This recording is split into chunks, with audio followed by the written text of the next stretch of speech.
Bonsoir à tout le monde, bonsoir à Monsieur le ministre et Pagne. 10 minutes, hein? Ah, donc le président Lamine Thiam, 5 minutes, ça vous convient?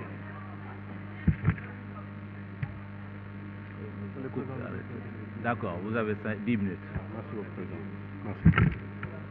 De toute façon, je ne serai pas très long. Ça, c'est les principes. On s'est accordé sur ce principe-là. Monsieur le ministre, au-delà de tout ce qui a été dit ici, j'ai choisi d'axer mon intervention sur, d'abord, le point sur les détentions préventives. Parce que nous savons tous qu'il y a énormément de placements de mandats sous dépôt, de mandats de dépôt, sous mandat de dépôt plutôt, et que sur les 11 576 personnes qui sont dans les liens de la détention, il y a 5 500 personnes qui sont sous mandat de dépôt. Et nous sommes tous aussi convaincus que c'est une arme qu'il faut manier, comme c'est dit dans le jargon, avec délicatesse, responsabilité et fermeté. Nous savons également tous que le mandat de dépôt doit être motivé par 4 éléments. Le manque de garantie de représentativité, la préservation de l'ordre public, le passé pénal, la nécessité de la préservation des indices et des éléments de preuve. Si on analyse, je prendrai juste quelques cas que je vais analyser à l'aune de ces éléments qui peuvent servir de motivation. Je parlerai du cas de Pape Alé Niang, du cas de Papito Kara, du cas de Othman Diagne, de Cheikh Omar Diagne, de Abdou Karim Gueye.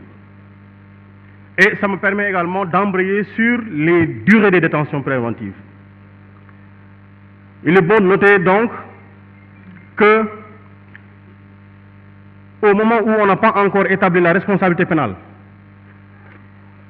au moment où les caractéristiques de ce pourquoi une personne est en détention ne sont pas précises et claires, alors même qu'il porte le manteau frappé du sceau de la présomption d'innocence, pourquoi on le garderait?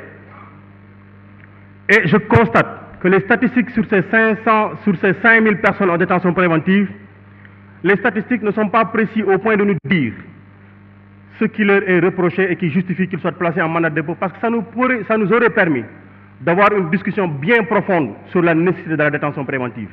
Serait-ce pour vol ou recel, détention, usage de chanvre indien, trafic de drogue, détournement de deniers publics, cause de blessures volontaires, escroquerie, abus de confiance, faux, usage de faux, viol, attentat à la pudeur, etc., infanticide, etc., etc., etc.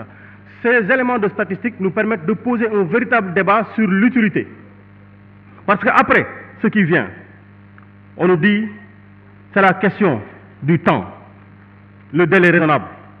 Vous conviendrez avec moi également qu'on peut avoir un débat largement philosophique sur le délai raisonnable qui échappe à l'effet de toute conceptualisation. Je ne fais que ici reprendre Pape Hassan Touré. Et il dit, ça on en convient tous, si la liberté est le principe, la détention est l'exception. Et on a l'impression que quand l'officier de police judiciaire entend une personne, il charge le dossier par rapport à un officier de police judiciaire. Il vise une infraction, une qualification et vise les dispositions du code pénal. Mais quand on se retrouve chez le procureur, on a l'impression que c'est une autre personne, d'autres faits qui sont qualifiés. Et je disais avant-hier que quand vous allez chez le procureur, on a l'impression également que c'est l'histoire du loup contre l'agneau qui disait qui vient perturber mon brevoir, mon eau, si ce n'est pas toi, c'est un des tiens. Il met tellement de dispositions que si tu échappes aux 29 infractions qui vous auraient échappé, à la 29e et demie, vous serez pris par quelque chose. C'est l'impression que nous avons.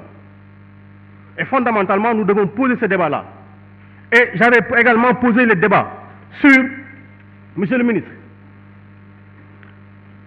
sur les conséquences de cette situation-là, la réputation. Au moment où, à ce stade de la procédure, aucune déclaration de culpabilité n'est encore intervenue. L'intéressé bénéficie de la présomption d'innocence. On garde 5000 personnes en détention préventive. Alors, je veux juste poser la question, quand le principe de la présomption d'innocence et de la détention préventive sont en contradiction, lequel doit primer? J'avais posé en commission le débat sur les indemnisations. Je reviens dessus. Pour juste poser encore quelques questions pour avoir plus de précision. Parce que dans votre réponse, il existe une commission d'indemnisation qui est logée à la Cour suprême, qui alloue des montants payés sur les frais de justice en matière criminelle, correctionnelle et de simple police. Je voudrais juste poser des questions. L'instruction ou la procédure d'indemnisation est-elle activée d'office ou doit-elle se faire sur la demande de celui qui a été victime de la justice? En ce dernier cas, qui informe la victime de la possibilité qu'il a de se faire indemniser? Quelles preuves il fournit pour permettre une évaluation juste de l'indemnisation? Dispose-t-il d'un droit de pouvoir contester un niveau d'indemnisation sur lequel il ne serait pas d'accord? Existe-t-il un délai de prescription qui éteint la possibilité d'indemnisation? Considérez-vous suffisant pour répondre à des indemnisations justes les montants qui sont payés au niveau de ces frais des frais de justice? Monsieur le ministre, notre collègue Barthélémy Diaz a parlé de l'administration pénitentiaire. Nous avons parmi vos équipes, le général Bokandé. Je voudrais dire ici, nous les avons croisés parce que nous sommes allés dormir à la Belle Étoile de la prison. Nous avons rencontré ces fonctionnaires de l'administration. Dans toutes nos administrations, dans tous les services, nous rencontrons ce que nous pourrons appeler de brebis galeuses. Mais fondamentalement, c'est des fonctionnaires, travailleurs, respectueux de le travail et des horaires de travail. Et il a bien dit, ces prisonniers en tenue de soldats, qui dorment avec les prisonniers en tenue de prisonniers. Il est bon qu'on revisite leurs conditions, leur statut, leur rémunération, leur gradation, l'évolution de leur carrière.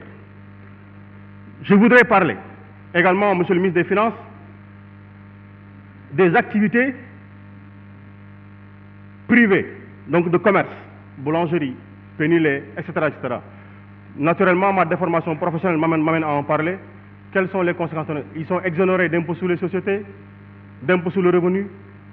Quel régime juridique d'organisation ils ont adopté? Quelles conclusions on en tire? Parce que, eh bien, fondamentalement, quand on réalise un bénéfice, dans le principe, il y a un impôt à payer. Quelles conclusions on en tire?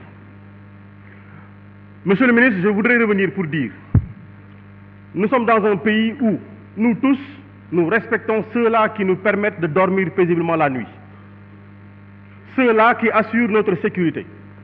Mais je pose la question, si ceux-là qui assurent notre sécurité ne sont plus en sécurité dans ce qu'ils font, devons-nous désormais nous sentir en sécurité? Je parle effectivement, comme on en a parlé, du cas de Didier Badji, du cas de Fulbert Sambou. Et nous attendions, moi j'espérais personnellement, une réaction précise, claire et manifeste de ceux pour qui ils ont prêté serment, de ceux pour qui ils ont été loyaux. Je n'ai pas encore le sentiment d'avoir entendu le sentiment que j'éprouve auprès de leurs serviteurs, auprès de ceux qu'ils ont servis. Alors, je en viendrai aux lois antiterroristes. Je disais au ministre de l'Intérieur, il nous a annoncé l'entrée dans la pénétration par nos frontières, le forcing au niveau de nos frontières de forces occultes. 2 ans après, je ne vais pas encore courir dans Dakar. On souhaite qu'ils ne courent pas dans nos rues. On souhaite vraiment qu'ils ne courent pas dans nos rues.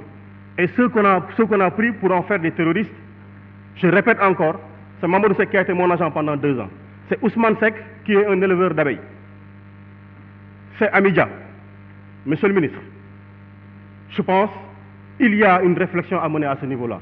Parce qu'il y a fortement à craindre, et Human Rights Watch l'a dit, comme notre collègue tout à l'heure, Cheikh Aliou Bey l'a dit, il est bon de renforcer la lutte contre le terrorisme, parce que nous avons tous besoin de dormir tranquillement. Mais cela ne doit pas se faire sur l'assassinat précis et ciblé de la démocratie dans ce pays-ci, parce qu'elle est la sève nourricière de notre commun vivre ensemble. C'est l'occasion pour moi de dire aucune violence, d'où qu'elle vienne, qu'elle soit une violence morale sur la religion, qu'elle soit une violence physique sur les personnes, n'est acceptable. Elle est fondamentalement à bannir. Aucune violence, de quelque bord que cela vienne, n'est admissible dans ce pays-là si on veut aussi nous continuer à donner, à être le ferment de la solidarité, le ferment d'une démocratie qui vit. Merci beaucoup. Merci. La parole est à notre collègue Elhadji Oumar Youm.